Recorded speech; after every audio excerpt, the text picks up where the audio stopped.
If an alien race were to pick up our news broadcast to learn about the human race, what would they think of us? I actually dread to think of the answer.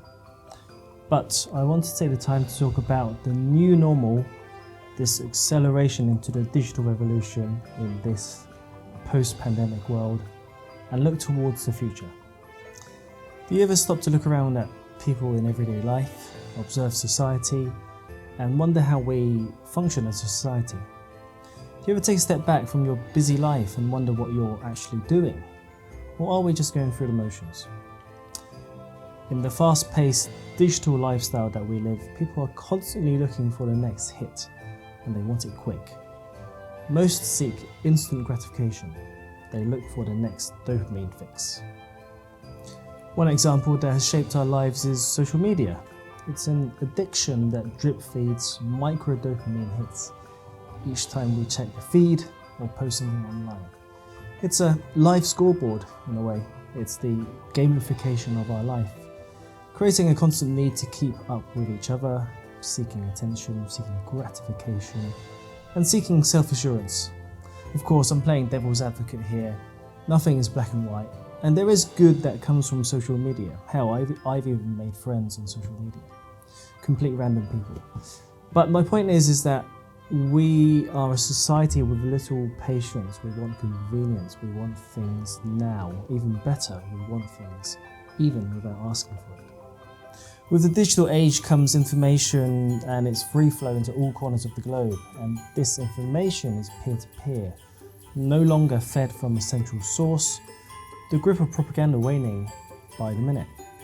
We no longer trust official information like we did in the past. We want customer reviews. We want to hear from other people who don't have an agenda.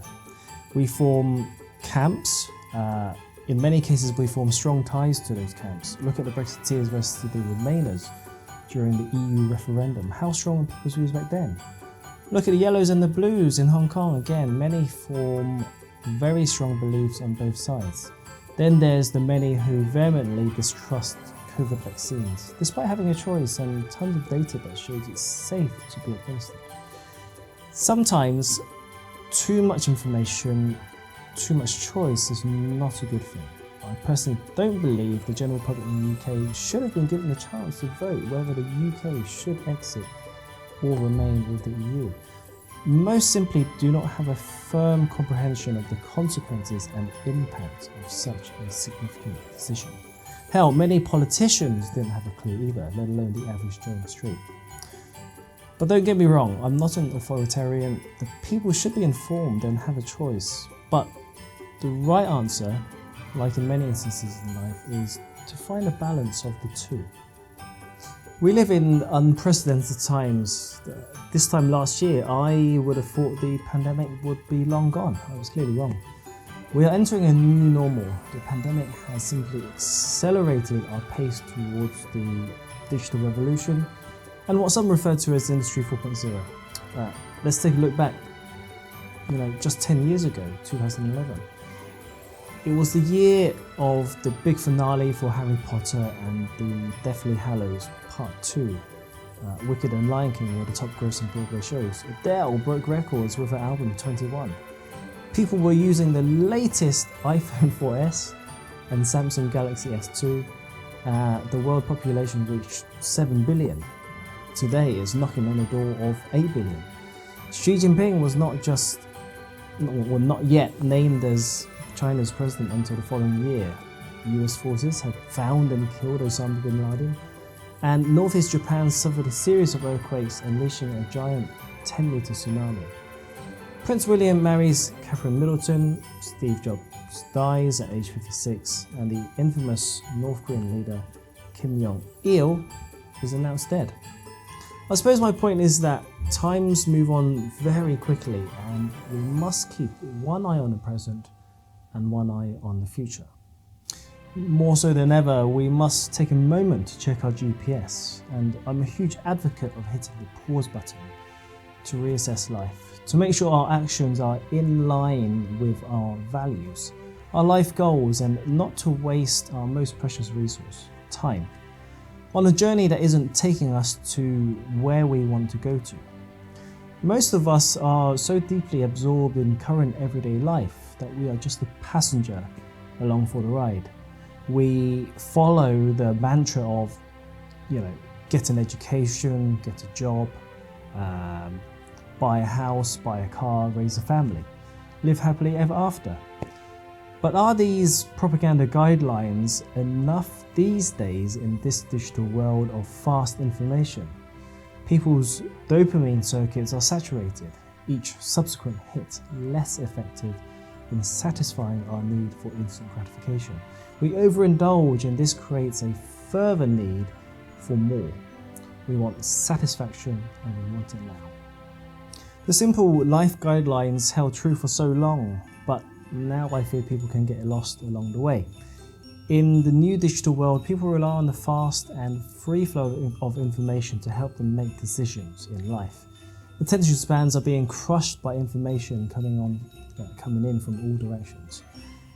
Thankfully, we can see that analog still has a place in this digital world. We like to listen to vinyl. Film photography still lives on. Physical books still reside on our shelves. Even a few people still like making things. These all require a degree of patience, and gratification comes to those who savor the experience. But there's no denying the direction we are heading in. There are benefits in slowing down. You don't need me to tell you that. That's why yoga, mindfulness, and personal mental health have grown massively in recent times. We need to take a break from the hectic schedule of everyday life. We need to switch off. We need time for an information detox. Our personal finances suffer the same overload as our personal lives. The two are intrinsically linked. We overwork ourselves in the office, and then we purchase needless things to reward ourselves, only to counter the benefit of working so hard in the first place. Therein lies the vicious cycle. When do we stop to question why we're working so hard? Are we passionate about the work we do, or in reality, is it just a means to an end? And what is that end? And are we making real strides towards that end? Or are we just still stuck in the vicious cycle? Now's the time to take a step back and reevaluate the crossroads on which we stand. So stop, take a break, put down the phone, look up, and where are you actually heading, and why are you heading there? Thinking of some New Year's resolutions? Well, this is where you begin. I wish everyone a very Merry Christmas and a Happy New Year. Thank you for joining me on these videos, and I'll see you next time.